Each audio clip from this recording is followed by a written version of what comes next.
Hello, it's Mike Richards here. Treasury Mike's Insights, another video blog this week. If you like them, let me know. If you don't like them, let me know why you don't like them, and I'll try and change them. So if there's anything in particular you want to hear about, drop me a note, Mike at treasuryrecruitment.com and let me know. So this week's newsletter was Recruitment 101.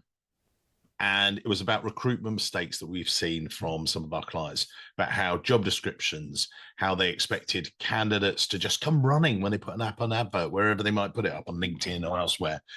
So we did that. And I was giving advice in there about how to avoid mistakes. One of the key ones, I think, as well is, and this is the article it's come from, is it's not about you anymore. It's all about them.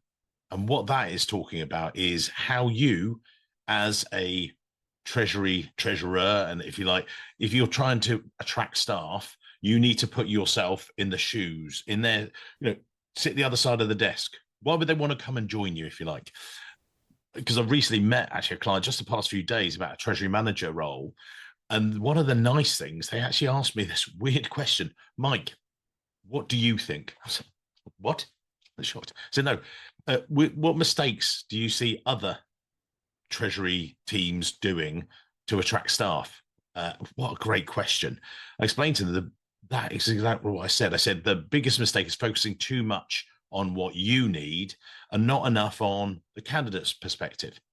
I asked them, I said, do you offer study support? He said, don't know. And I think it's a good thing. You can then help develop someone, then they're hooked into you and they've got a real linkage to you for it, and you get a better member of staff out of it, whether that's studying ACT or AFP, CTP qualifications in the US. They're a very good thing to have, and you get a much better member of staff out of it, and you pay for the study, not that big a cost, and actually at the same time they're becoming more competent and they're hooked into you.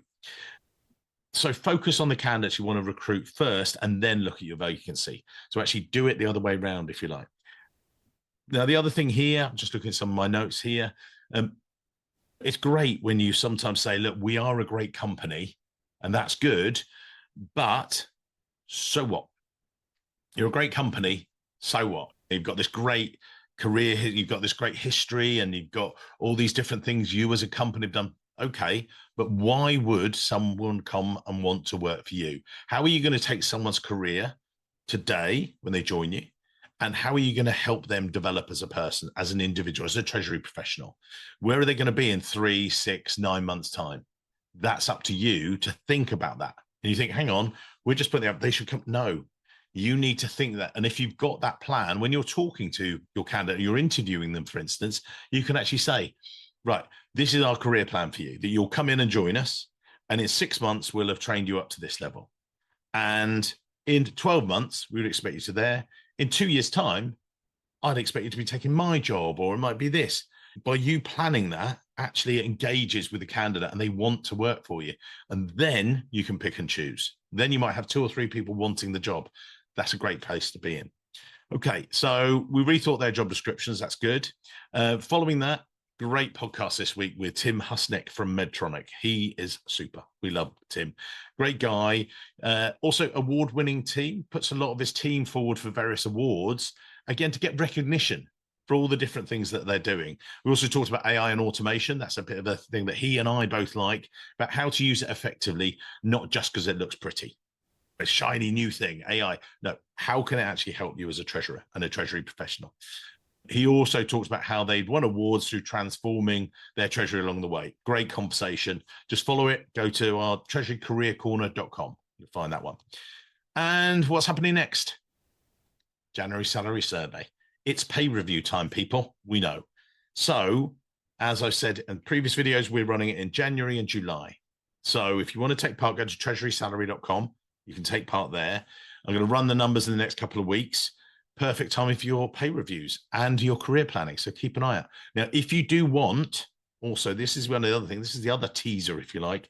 I was in a conversation with a candidate the other day, and he said to me, Mike, how do I justify my pay rise, my pay review, and negotiating, if you like, a pay review? We went through some of the things, and I said, look, don't rely on my salary survey. He's like, well, I know I was going to. I said, no, that's the last thing you do. The first thing you do is look back at your job. You talk to your boss. He's got a new CFO, if you like. Tell him and explain to him what you've done, your contribution. Quantify your contribution, your numbers, guys. So what have you achieved? Where have you made an impact? Where have you saved money for the company? Implementing a new system, moving banks, or where have you made money? Help them streamline operations, save cash, but also make cash, if you like. Highlight how your role has grown by also, you can compare yourself to your peers in the market and what their compensation levels are like. So you can use, and that's when you start to use our salary survey. And timing, bring it up. Maybe when you're talking about this, now you're going to have lots of pay reviews. If need be, maybe you say, look, I can wait for that. I'm not going to wait a year, but maybe if it's going to help you, if you're being swamped by this stuff, maybe we can do it a bit later. Maybe you want to have a discussion about compensation after you've had a big win.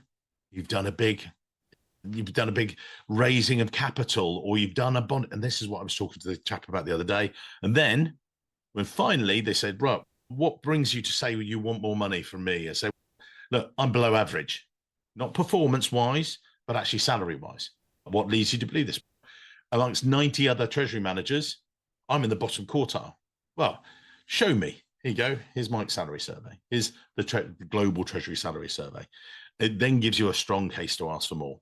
So I'm putting together a guide to help you prepare for that. Now, you can either drop me an email to request it. I'm going to do it in the next week. There'll be a lot of tips, if you like, a bit of a checklist, if you like, about how to negotiate your salary. So I'm going to put it together. If you want to comment below, what was I say? Yeah, if you just put in the comments guide, then I'll put you on a list and I'll email it out to you.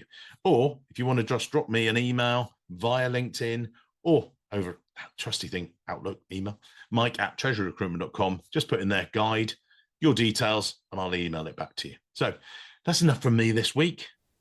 It's still unusual for me to be doing this blogging sort of thing, but we're getting there. I'm really enjoying it. Thank you very much. And if you've got a comment or you want anything positive or negative, let me know. All right, great to see you. Thanks.